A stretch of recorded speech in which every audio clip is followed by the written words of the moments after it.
As a process strategist, there is one thing that I cannot live without, and that is my process mapping. I get asked all the time for help on creating a specific SOP, and that SOP kind of expands. One of the things that I tend to go back to is creating a process map to see exactly where I am in my process and what needs to happen next before I start creating an SOP. Basically, it gives me my map, my starting point and my ending point.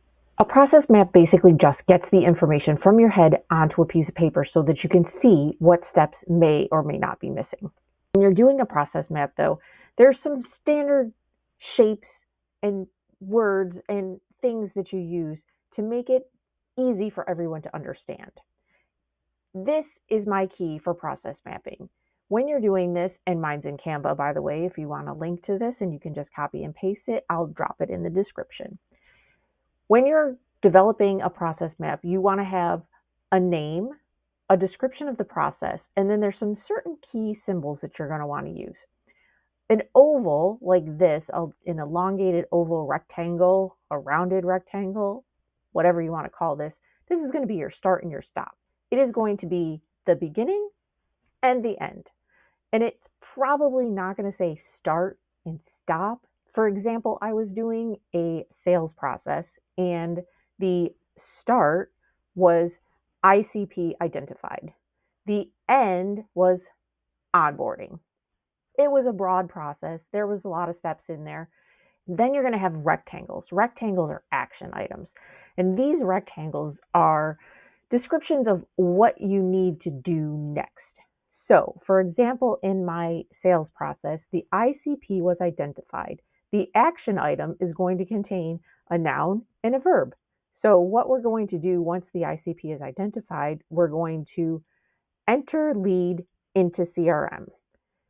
And that is our action item.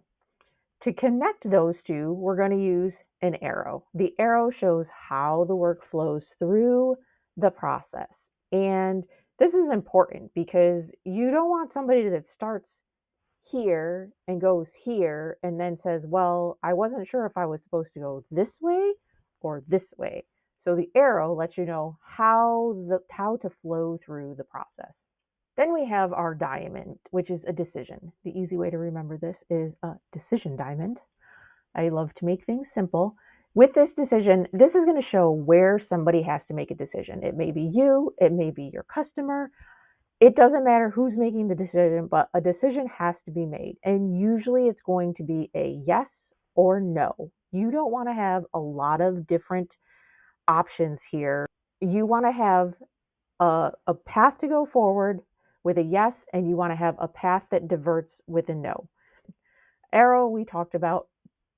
And then we have our sticky note. The sticky note is exactly that. It's a sticky note. You're going to put this on a action item or a decision tree or something along those lines if there needs to be some clarification or if you're unsure about something. So for example, in my sales example, I had an action item of enter lead into CRM.